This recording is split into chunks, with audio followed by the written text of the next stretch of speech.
Hey, what if your CRM could have a brain that can think and automatically route your hot leads to your best sales rep before you even wake up? So today we are gonna customize an automation where, let's say you have a campaign running in Lamlist or Instantly or any of your campaign tool. It will be analyzed by OpenAI, but here today we will be using Claude because it has a lot of craze nowadays. So we will use Claude, and the best thing is this module don't need any connection. So we just can click on this, we can drag it there.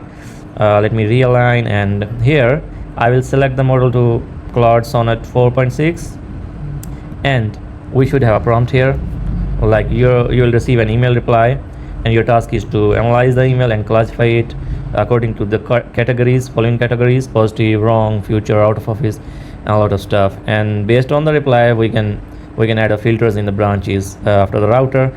But yeah, let's run this, guys. This is a free version of Claude, and see the results now. I am interested. Let's see if it gives us a positive response. Oh, cool. We have a positive response. We will give it to GSN, and then we have filters here. Like if the status is positive response, it will be going into your CRM, adding the notes, creating the deals and task as well. So let me know if you need any help in your automation or need a brain for your CRM. I'm always here to help you. Thank you.